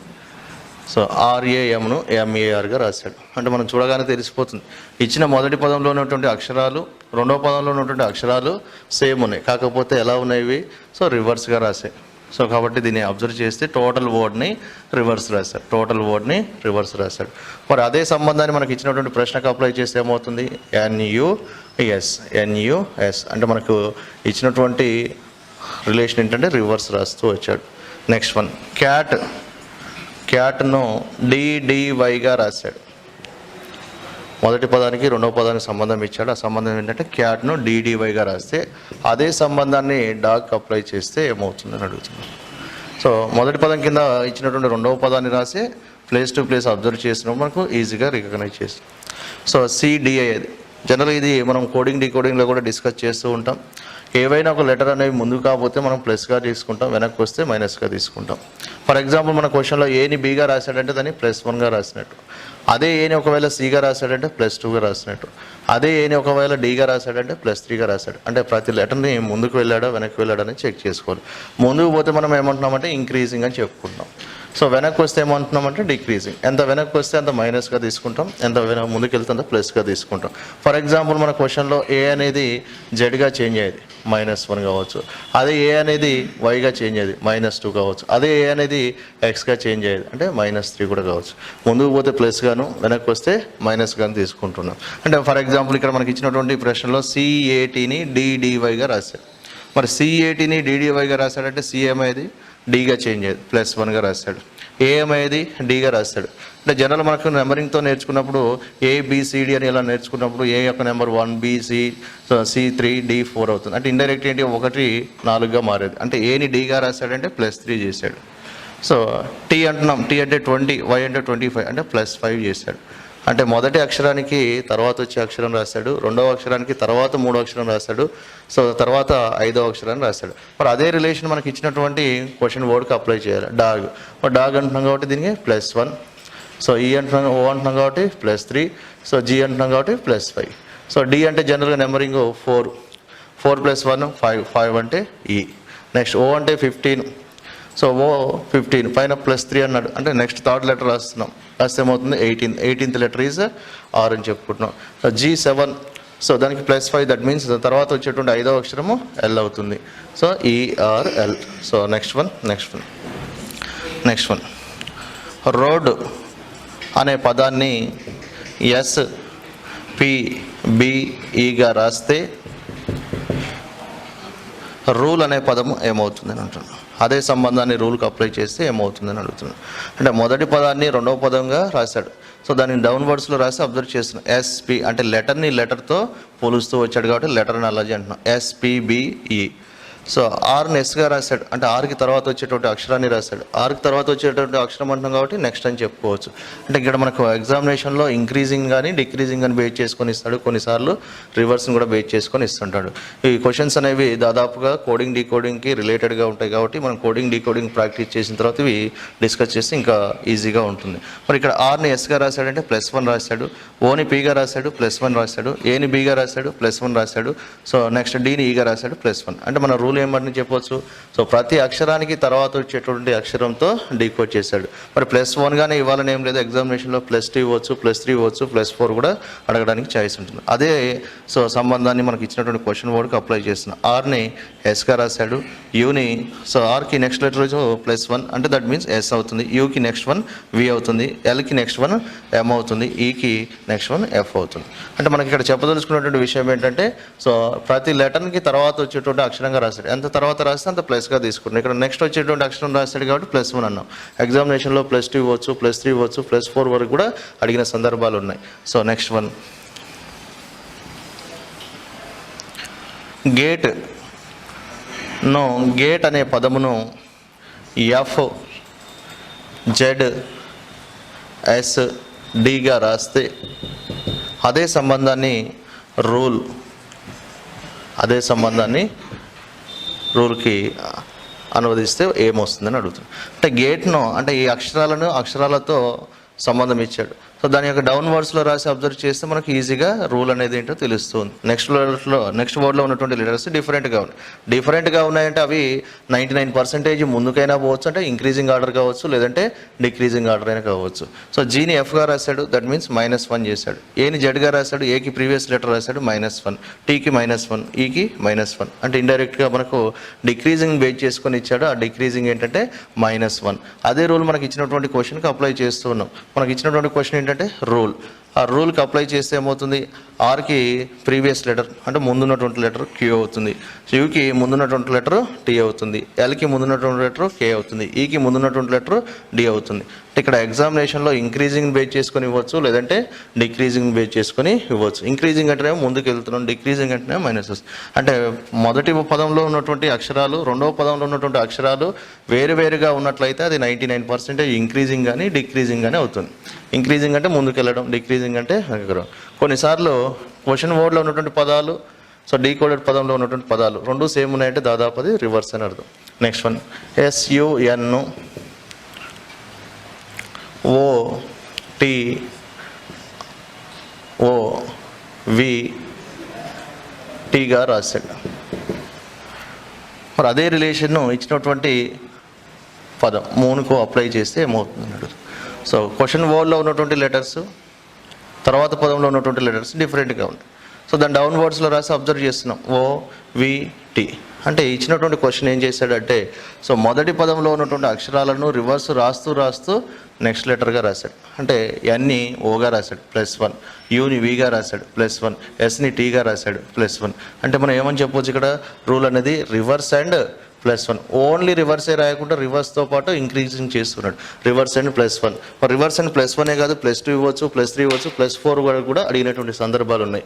సో కాబట్టి అదే రూల్ని మనకి ఇచ్చినటువంటి క్వశ్చన్ వర్డ్కి అప్లై చేస్తే N ఏం రాస్తున్నాడు, ఓగా రాస్తున్నాం. +1 చేస్తే Oని Pగా రాస్తున్నాం, Pని Oని Pగా రాస్తాం, Mని Nగా రాస్తాం. అంటే రివర్స్ అండ్ +1. జస్ట్ మనకు ఇచ్చినటువంటి పదము రెండవ పదానికి మధ్య ఉన్నటువంటి సంబంధాన్ని అబ్జర్వ్ చేసి అదే సంబంధాన్ని ఇచ్చినటువంటి ప్రశ్నకి అప్లై చేస్తున్నాం. అనాలజీ అంటేనే పోలిక, అంటే రెండు పదాల మధ్యన కానీ రెండు సంబంధం ఉంటుంది, ఆ సంబంధాన్ని మనం గుర్తించి ఇచ్చినటువంటి ప్రశ్నకు అప్లై చేయాలి. మరి ఎప్పుడు రివర్స్ ప్లస్ఏ రాయాలని ఏముండదు, రివర్స్ మైనస్ కూడా అడిగినటువంటి సందర్భాలు ఉన్నాయి. కాబట్టి మనం 1 or 2 క్వశ్చన్స్ చూస్తాం. లార్డ్ ఈజ్ రిటర్న్ యాజ్, లార్డ్ను CQNKగా రాస్తే అదేవిధంగా గోల్డ్ ఏమవుతుంది అంటే మొదటి పదము రెండవ పదానికి మధ్య ఉన్నటువంటి సంబంధాన్ని అబ్జర్వ్ చేస్తున్నాం. సో మనం జనరల్గా ప్లేస్ టు ప్లేస్ చూసినప్పుడు ఇవి నియరెస్ట్గా లేవు. ఇది L, ఇది C, అంటే Lకి దగ్గరలో లేదు, అటువైపు కానీ ఇటువైపు కానీ దగ్గరలో లేదు. అలాంటప్పుడు మనం ఇచ్చినటువంటి ప్రశ్న రివర్స్లో రాసాడో చెక్ చేసుకుంటాం. రివర్స్లో రాసేటప్పుడు టోటల్ వర్డ్ని రివర్స్గా రాయొచ్చు, లేదంటే రివర్స్ ప్లస్ చేయొచ్చు, రివర్స్ మైనస్ చేయొచ్చు. జనరల్ మనకి ఇచ్చినటువంటి మొదటి పదంలోని రెండవ పదంలోని అక్షరాలు వేరువేరుగా ఉన్నాయి. రెండవ పదంలోని మొదటి పదంలోని అక్షరాలు వేరువేరుగా ఉన్నాయంటే అవి 99% రివర్స్ అండ్ ఇంక్రీజింగ్ కానీ డిక్రీజింగ్ కానీ అవి ఉంటాయి. సో ఇక్కడ Dగా తీసుకురాకుండా Cగా రాశాడు. సో Rని Rగా తీసుకురాకుండా Qగా రాశాడు, Oని Oగా తీసుకురాకుండా N రాశాడు, Lని Lగా తీసుకురాకుండా రాశాడు. అంటే ఇండైరెక్ట్ ఏంటి, Dకి ముందున్నటువంటి అక్షరాన్ని రాశాడు, Rకి ముందున్నటువంటి అక్షరం రాశాడు, Oకి ముందున్నటువంటి అక్షరం రాశాడు, ముందున్నటువంటి అక్షరాన్ని రాశాడు. అంటే మనకి ఇచ్చినటువంటి రూల్ ఏంటంటే రివర్స్ అండ్ -1. రివర్స్ అండ్ -1 అంటే డిక్రీజ్ చేస్తూ రాస్తూ వచ్చాడు. అంటే మనకి ఇచ్చినటువంటి రూల్ ఏంటో చూసి అదే రూల్ని ఇచ్చినటువంటి ప్రశ్నకు అప్లై చేసాం. అంటే ఇక్కడ లెటర్ అనాలజీ దాదాపు కోడింగ్ డీకోడింగ్కు రిలేటెడ్గా ఉంటాయి. రివర్స్లో ఇవ్వచ్చు, రివర్స్ ప్లస్ ఇవ్వచ్చు, రివర్స్ మైనస్ ఇవ్వచ్చు, ఇంక్రీజింగ్ ఇవ్వచ్చు, డిక్రీజింగ్ ఇవ్వచ్చు. కొన్నిసార్లు ఇలా కూడా అడుగుతూ ఉంటారు. ఫర్ ఎగ్జాంపుల్ గోట్ని OGATగా రాస్తే అదేవిధంగా మూన్ ఏమవుతుంది అన్నట్లు. గోటుకి OGT అనే పదానికి సంబంధం ఉన్నట్లయితే అదే సంబంధాన్ని ఇచ్చినటువంటి మూనుకి అప్లై. సో క్వశ్చన్ వర్డ్లో ఉన్నటువంటి లెటర్స్ నెక్స్ట్ వర్డ్లో ఉన్నటువంటి లెటర్స్ సేమ్ ఉన్నాయి. సో కాకపోతే నాట్ ఇన్ సేమ్ ఆర్డర్, ఒకే ఆర్డర్లో లేవు. అంటే ఇచ్చిన పదాన్ని రెండు అక్షరాలుగా డివైడ్ చేసి, సో రెండు అక్షరాలని డివైడ్ చేస్తూ దాన్ని రివర్స్ రాశాడు. సో ATగా రాశాడు, TAగా రాశాడు. అదేవిధంగా మనం కూడా అదే లాజిక్ను సో ఇచ్చినటువంటి దానికి రాయాలి. OM సో NOగా అవుతుంది, OMNO అవుతుంది. అంటే సో ఈ లెటర్ అనాలజీ అనేది దాదాపు కోడింగ్ డీకోడింగ్కు దగ్గరగా ఉంటుంది. కాబట్టి మనం కోడింగ్ డీకోడింగ్ ప్రాక్టీస్ చేసిన తర్వాత ఇవి కూడా ప్రాక్టీస్ చేసుకుని ఇంకా ఈజీగా ఉంటుంది. Next one number analogy. So రెండు నెంబర్ల మధ్యన సంబంధం ఇచ్చాడు, అదే సంబంధాన్ని గుర్తించి ఇచ్చినటువంటి నెంబర్కి అప్లై చేయాలి. సో జనరల్గా ఈ నెంబర్ అనాలజీ చేసేటప్పుడు మనకు నెంబర్స్ గురించి అవగాహన ఉండాలి. సో జనరల్గా మనకు కూడడము, తీసేయడము, గుణించడము, భాగించడము, లేదంటే సో స్క్వేర్స్, క్యూబ్స్, ఓకేనా, వీటిని బేస్ చేసుకొని అడుగుతుంటాడు. అంటే మొదటి నెంబరుకి రెండవ నెంబర్కి మధ్య ఉన్నటువంటి సంబంధాన్ని గుర్తించి అదే సంబంధాన్ని ఇచ్చినటువంటి నెంబర్కి అప్లై చేయాలి. జనరల్గా మనకు ఇక్కడ 4 ఆప్షన్స్ ఇస్తుంటాడు, ఆ ఆప్షన్లో ఏంటనేది ఆన్సర్ చెక్ చేయాలి. సో ఫర్ ఎగ్జాంపుల్ ఇక్కడ మనకు మొదటి నెంబర్ పెద్దగా ఉండి రెండో నెంబర్ చిన్నగా ఉందనుకోండి, అంటే పెద్ద నెంబర్ చిన్నగా అయ్యేది అంటే సో మైనస్ అయినా చేయాలి, లేదంటే డివిజన్ అయినా చేయాలి, లేదంటే స్క్వేర్ రూట్ కానీ క్యూబ్ రూట్ కానీ చేసి ఉంటాడు. అంటే ఒక పెద్ద నెంబర్ చిన్నగా మారుతుందంటే మొదటి నెంబర్ నుంచి కొంత సంఖ్యను తీసేయడం కానీ, లేదంటే కొంత సంఖ్యతో భాగించడం వల్ల కానీ నెక్స్ట్ వచ్చి ఉంటుందని గుర్తుపట్టాలి. సో లేదంటే స్క్వేర్ రూట్ కానీ క్యూబ్ రూట్ కానీ చేసి ఉంటాడు. లేదు ఒక చిన్న నెంబర్ అనేది పెద్దగా మారేది అనుకోండి. ఒక చిన్న నెంబరు పెద్దగా మారేదంటే ప్లస్ కానీ, సో చిన్న నెంబర్ పెద్దగా మారేదంటే వాటి మధ్యన రిలేషన్ ఏమై ఉంటుందంటే సో ప్లస్ అయినా చేసి ఉంటాడు. కొంత నెంబర్ని కలపడం కానీ, లేదంటే కొంత నెంబర్తో మల్టిప్లై చేయడం కానీ, లేదంటే కొంత నెంబర్ను అదే నెంబర్ని స్క్వేర్ చేయడం కానీ, క్యూబ్ చేయడం కానీ అయి ఉంటుంది. అంటే రెండు నెంబర్ల మధ్యన సంబంధం ఏంటో గుర్తించి అదే సంబంధాన్ని మనకి ఇచ్చినటువంటి నెంబర్కు అప్లై చేస్తున్నాం. మరి ఇక్కడ మనకి ఇచ్చినటువంటి క్వశ్చన్లో 21ని 3గా రాశాడు. అంటే 21కి 3కి మధ్యన రిలేషన్ ఏంటి? సో ఫర్ ఎగ్జాంపుల్ మనకు ఈ క్వశ్చన్కు ఆన్సరు మొదటి నెంబర్ పెద్దగా ఉంది, సెకండ్ నెంబర్ చిన్నగా ఉంది, -18 అయ్యి ఉండొచ్చు. మరి -18 అయినప్పుడు అదే విధంగా అదే -18ని అప్లై చేసామనుకోండి. సో ఎంతైతే తీసేస్తున్నామో అది వచ్చేసి అక్కడ ఆన్సర్ ఉండదు. 18 తీసేసామనుకోండి, ఇదేమవుతుంది 556 అవుతుంది. ఒకవేళ మరి 556 ఉంటే ఆన్సర్ 556 ఉంటే 556. మరి 556 లేదనుకోండి, అంటే ఇక్కడ ఒకటి కంటే ఎక్కువ ఈ రెండు నెంబర్ల మధ్యన ఒకటి కంటే ఎక్కువ రిలేషన్స్ కూడా ఉండవచ్చు. మైనస్ కాబట్టి ఇక్కడ ఏమంటున్నాము -18 చేసాం, 556 వచ్చేది. మరి -18 కావాలని రూల్ ఏం లేదు. సో జనరల్గా దీన్ని /7 చేశాడు, దీన్ని /7 చేస్తే కూడా నెక్స్ట్ వస్తుంది. అలాంటప్పుడు మరి అదే రిలేషన్ దీనికి అప్లై చేస్తే 7ని బై చేస్తున్నాం, 7తో చేస్తున్నాం, 7 8 × 56 2 ఉంటుంది. So that means 14 7 2 × 14. అంటే 21ని 3గా రాశాడు.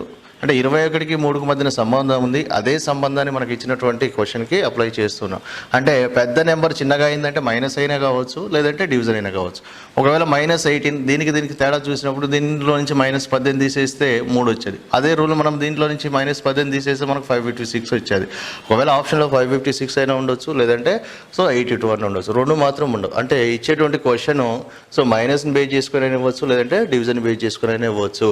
అంటే మొదటి నెంబరు పెద్ద నెంబర్ చిన్నగా అయిందంటే అది మైనసా డివిజనా ఇంకేంటి అనేది చూస్తాం. ఇక్కడ మనకు జనరల్గా అయితే సో /7 చేశాడు అనుకున్నాం. /7 చేస్తే 3 వస్తుంది. అదే రూల్ దీనికి అప్లై చేస్తే వస్తుంది. అంటే ఆప్షన్స్ కూడా మనకు 82 ఇచ్చాడు. Next one 3 is related to 243. 3కు 243కు సంబంధం ఉంది. అంటే ఇదే క్వశ్చన్ మనం 3-4 రకాలుగా కూడా డిస్కస్ చేయొచ్చు. అంటే ఇచ్చినటువంటి ఆప్షన్ బట్టి మనం ఆన్సర్ తీసుకోవాలి జనరల్గా. సో మరి చిన్న నెంబర్ పెద్దగా అయ్యేదంటే ఏమై ఉండొచ్చు? ప్లస్ అయినా కావచ్చు, ఇంటూ అయినా కావచ్చు, లేదంటే స్క్వేర్ అయినా కావచ్చు, క్యూబ్ అయినా కావచ్చు. నేను ఇక్కడ ఆప్షన్స్ ఎందుకు ఇవ్వలేదంటే జనరల్గా ఇదే క్వశ్చన్ని మనం రకరకాలుగా మాట్లాడుకోవచ్చు అని చెప్పడం కోసము ఆప్షన్స్ ఇవ్వాలి జనరల్గా. సో 3 243 అయింది. 3 243 అయిందంటే మనకి ప్లస్ అయ్యి ఉండొచ్చు. ప్లస్ 240 చేశాడు అనుకోండి, సో 243 అనుకుంటాం. అంటే 3 అనేది 243గా మారిందంటే ఎంతో కొంత నెంబర్ కలిపాడు. ఆ కలిపిన నెంబర్ ఏంటి? 240. మరి అదే రూల్ ప్రకారము 5కు 240 కలిపితే ఏమవుతుంది? 245 అవుతుంది. మరి ఒకవేళ వాడు ఇచ్చినటువంటి క్వశ్చన్ ప్లస్ రూల్ ప్రకారం అయితే 245. మరి 245 ఉండాలని రూల్ ఏం లేదు ఆప్షన్లో. ఒకవేళ సో ఇదే నెంబరుని 3ని 243గా రాశాడు. ఒకవేళ ప్లస్ రూల్ ప్రకారం అయితే ఆప్షన్ ఏంటి? 245. మరి ఇదే క్వశ్చన్ని 3ని 243గా రాశాడంటే ఇంటూ 81 కూడా కావచ్చు. 3 1 3 3 3 24. అంటే సో ఒకవేళ ఇంటూ రూల్ ప్రకారం చేసింది అనుకోండి, ఆన్సర్ వచ్చేసి సో ఇంటూ 81 అని అర్థం. మరి అదే రూల్ ప్రకారం ఇంటూ 81 చేస్తే ఏమవుతుంది? 5 1 5 5 కాబట్టి ఇంటూ 81 చేసినప్పుడు 405 అవుతుంది. 405 అవుతుంది. 5 1 5 5 40. అంటే ఆప్షన్లో 245 అయినా ఉండొచ్చు, లేదంటే 81 అయినా ఉండొచ్చు. సో 405 అయినా ఉండవచ్చు. అంటే మొదటి దానికి 240 కలిపితే 243. ఒకవేళ కలిపిండు అంటే ప్లస్ రూల్ ప్రకారం ఇచ్చాడు అనుకోండి, అది 243 అవుతుంది. లేదు ఇంటూ రూల్ ప్రకారం ఇచ్చాడు అనుకోండి, ఆన్సర్ 405 అవుతుంది. మరి ఆప్షన్లో 2 ఉంటాయని మనం అనుకుంటాం, 2 ఉండవు. అంటే వాడు ఇస్తే ప్లస్ రూల్ ప్రకారమైన ఆప్షన్ ఇస్తాడు, లేదంటే ఇంటూ రూల్ ప్రకారమైన ఆప్షన్ ఇస్తూ ఉంటాడు. సో నెక్స్ట్ వన్ అంటే ఇక్కడ ఇచ్చినటువంటి ఆప్షన్ని బట్టి మనం ఆన్సర్ తీసుకోవాలి. అంటే నెంబర్లో పెరుగుతుందా తగ్గుతుందా చెక్ చేసాం. పెరిగితే ప్లస్ అన్నాము, లేదంటే ఇంటూ అన్నాం. మరి ఆ ప్లస్ ఇంటూ కాకపోతే కొన్నిసార్లు క్యూబ్ని స్క్వేర్ని కూడా బేస్ చేసుకొని ఇవ్వడానికి ఛాయిస్ ఉంది. ఫర్ ఎగ్జాంపుల్ ఇక్కడ ఇచ్చినటువంటి క్వశ్చన్ చూడండి. సో 6 18గా రాశాడు. అంటే 6కి 18కి మధ్యన ఉన్న సంబంధాన్ని అబ్జర్వ్ చేసి అదే సంబంధాన్ని మనకి ఇచ్చినటువంటి క్వశ్చన్కి అప్లై చేయాలి. నేను ఇక్కడ ఆప్షన్స్ ఇవ్వలేదు, కాకపోతే ఇలాంటి క్వశ్చన్స్ని ఎన్ని రకాలుగా అడగడానికి ఛాయిస్ ఉందనే విషయం చెప్తున్నాను. ఫర్ ఎగ్జాంపుల్ ఇది 6 అనేది చిన్న నెంబరు, 18 అనేది పెద్ద నెంబర్. 6 18గా మారింది అంటే చిన్న నెంబర్ పెద్దగా మారింది. చిన్న నెంబర్ పెద్దగా మారిందంటే ఏమై ఉండొచ్చు, ప్లస్ అయినా కావచ్చు, లేదంటే ఇంటూ అయినా కావచ్చు, ఇంకేదైనా కూడా కావచ్చు. ఫర్ ఎగ్జాంపుల్ ఇదే క్వశ్చన్కి +12 చేసిండని అనుకుందాం. అంటే 6కి 12 కలిపితే ఏమైంది 18. మరి అదే రూల్ ప్రకారం +12 కలిపితే ఏమవుతుంది 16 అవుతుంది. +12 కలిపితే 16 అవుతుంది. మరి ఆప్షన్లో 16 ఉంటే ఆన్సర్ 16గా తీసుకుంటాం. లేదు మరి ఇదే ఏమని చెప్పొచ్చు, ఇంటూ కూడా చేసిందేమో అనుకుంటాం. అంటే మొదటి నెంబర్ని 3తో గురించి నెక్స్ట్ నెంబర్గా రాశాడు. 6 ముల్లో 18, 6 ముల్లో 18 అని చెప్పుకుంటున్నాం. మరి అదే రూల్ ప్రకారం దీనికి అప్లై చేస్తే 4 ముల్లో 12. ఒకవేళ ఆప్షన్లో 12 ఉంటే 12గా తీసుకుంటాం. మరి ఇదే క్వశ్చన్ ఇంకో విధంగా కూడా అడగవచ్చు. నెక్స్ట్ మొదటి నెంబర్ని స్క్వేర్ చేసి బై 2 చేసిండు అనుకుంటాం. మొదటి నెంబర్ని స్క్వేర్ చేసి బై 2 చేస్తే 6 స్క్వేర్ అంటే 36, 36 బై 2 అంటే 18. మరి అదే విధంగా దీనికి ఏం చేస్తున్నాం 4 స్క్వేర్ బై 2. 4 స్క్వేర్ అంటే 8, 8 బై 2 అంటే 4 అవుతుంది. 4 స్క్వేర్ అంటే 16 సారీ. 16 బై 2 8 అవుతుంది. అంటే మనకు ఆన్సర్ ఏమై ఉండొచ్చు, 16 అయినా కావచ్చు, 12 అయినా కావచ్చు, 8 అయినా కావచ్చు. మరి ఆప్షన్లో ఏముంటుంది, ఏదో ఒకటి మాత్రమే ఉంటుంది. అంటే 2 సంఖ్యల మధ్యన సంబంధాన్ని అబ్జర్వ్ చేసేటప్పుడు మనం రకరకాలుగా ఆలోచించాలి. వాడు ప్లస్ రూల్ ప్రకారం చేశాడా, ఇంటూ రూల్ ప్రకారం చేశాడా, లేదంటే స్క్వేర్ చేశాడా అని చెక్ చేసుకోవాలి. ప్లస్ రూల్ ప్రకారం అయితే ఇప్పుడు 18 అయింది, 6కి 12 కలిపాడు 18 అయింది. అదే రూల్ ప్రకారం 6 4కి 12 కలిపితే 16 అవుతుంది. అదే 6ని ఇంటూ 3 చేశాడు కాబట్టి 18 అయ్యేది. అదే రూల్ ప్రకారము 4ని 3తో మల్టిప్లై చేస్తే 12 అవుతుంది. 6ని స్క్వేర్ చేసి బై 2 చేశాడు కాబట్టి 18 అయ్యేది. మరి అదే రూల్ ప్రకారము 4ని స్క్వేర్ చేసి బై 2 చేస్తే మొత్తం 16 బై 2 అవుతుంది. 16 బై 2 అంటే 8 అవుతుంది. అంటే మనకు ఆప్షన్లలో ఈ మూడిట్లో ఏదో ఒకటి మాత్రమే ఉంటుంది. దీన్ని మనకు ఈ విధంగా కూడా చెప్పుకోవచ్చు. ఫస్ట్ నెంబర్ ఏ అయితే next number A square by 2 అని కూడా చెప్పుకోవచ్చు. లాస్ట్ వన్ అయితే నెక్స్ట్ వన్ 8ని 256గా రాశాడు. మరి అదే రూల్ ఇచ్చినటువంటి నెంబర్కి అప్లై చేయాలి.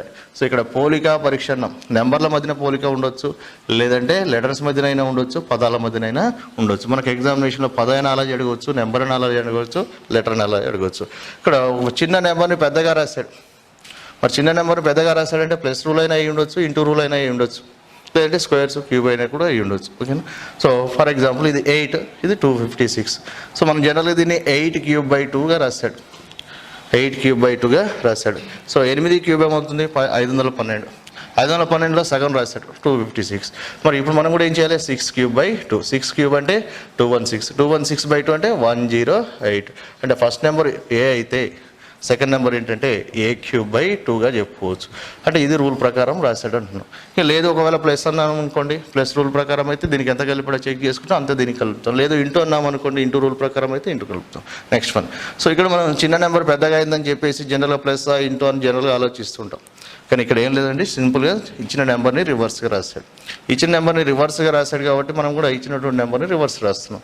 మరి 60ని రివర్స్గా రాస్తే ఏమవుతుందంటే 61 అవుతుంది. 61. Next one.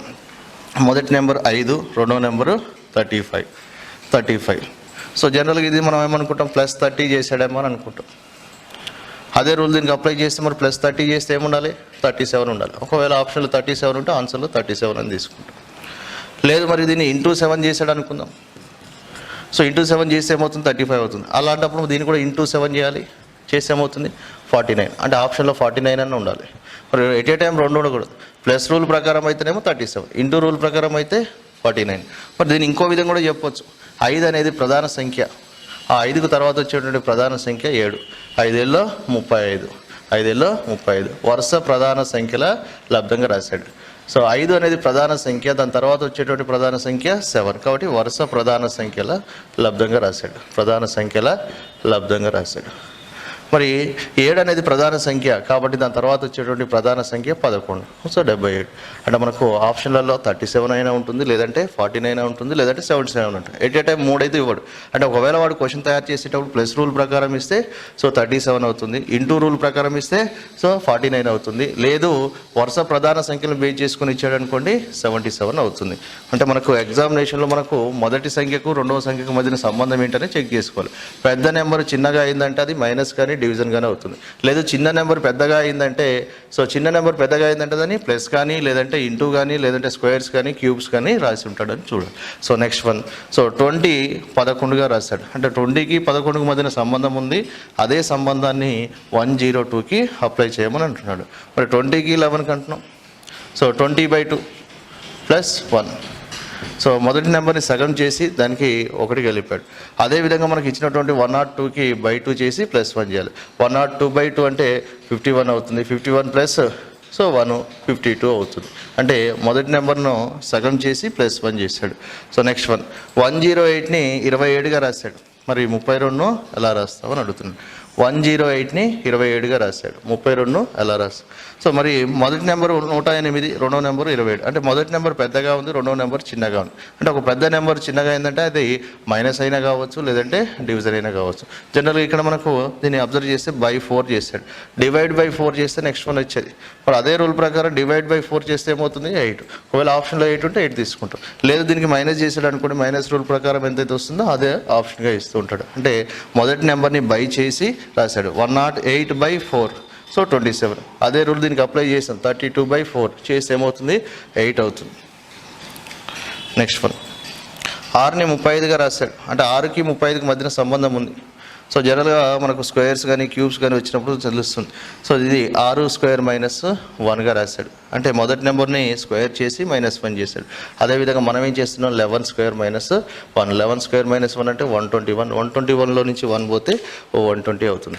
అంటే ఇక్కడ నెంబర్ అనాలజీ అనేది సో ఎడిషన్ ప్రకారం ఇవ్వచ్చు, మల్టిప్లికేషన్ ప్రకారం ఇవ్వచ్చు, సబ్ట్రాక్షన్ ప్రకారం ఇవ్వచ్చు, డివిజన్ ప్రకారం ఇవ్వచ్చు, స్క్వేర్ ప్రకారం ఇవ్వచ్చు, క్యూబ్ ప్రకారం ఇవ్వచ్చు. అంటే మొదటి నెంబర్కి రెండవ నెంబర్కి మధ్యన ఉన్నటువంటి సంబంధాన్ని అబ్జర్వ్ చేసి అదే సంబంధాన్ని మనకి ఇచ్చినటువంటి ప్రశ్నకు అప్లై చేయాలి. అంటే మనకు ఎగ్జామినేషన్లో నెంబర్ అనాలజీ నుంచి రావచ్చు, లేదంటే లెటర్ అనాలజీ నుంచి రావచ్చు, లేదంటే వర్డ్ అనాలజీ నుంచి, పద అనాలజీ నుంచి క్వశ్చన్ కంపల్సరీగా అడగడానికి ఛాయిస్ ఉంటుంది. సో ఇక్కడ మనం అనాలజీ గురించి డిస్కస్ చేసాం. Okay, next one, next topic ranking.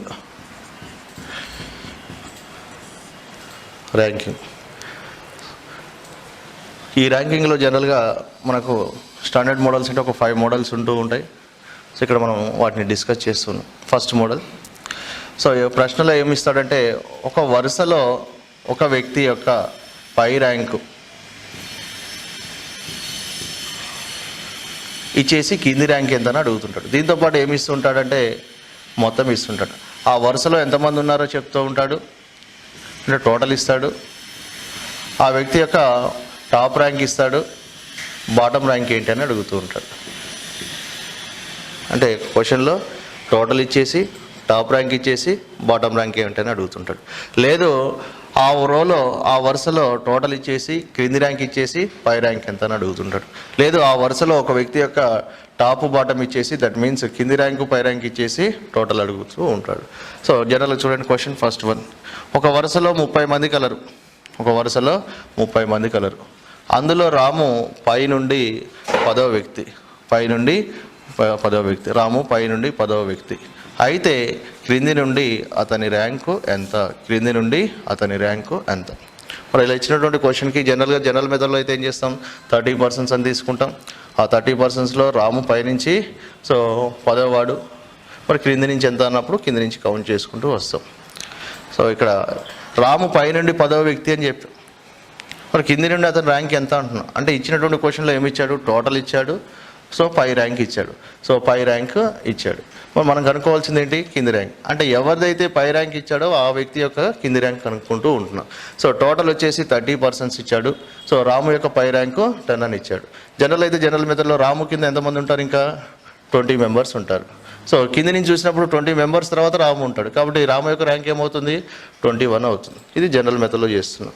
మరి దీనికి మనం పెన్ను పేపర్ పెట్టకుండానే డైరెక్ట్ మైండ్తోనే క్యాలిక్యులేట్ చేసుకోవచ్చు. ఇలాంటి క్వశ్చన్లో అంటే మనకు టోటల్ ఇచ్చేసి ఏదో ఒక వ్యక్తి యొక్క పై ర్యాంక్ ఇచ్చేసి కింది ర్యాంక్ అడిగినప్పుడు సింపుల్గా ఇచ్చిన టోటల్కి +1 చేసి ఇచ్చిన ర్యాంకును తీసేస్తే కావలసిన ర్యాంక్ వచ్చేస్తుంది. అంటే టోటల్ ఏంటి 30 +1 31. ఇచ్చిన ర్యాంక్ ఏంటి 10, తీసేస్తే ఏమవుతుంది 21 అవుతుంది. ఇక లేదు మనం ఒక ఫార్ములా చెప్పుకోవాలంటే దీనికి సో ఇలా కూడా చెప్పుకోవచ్చు.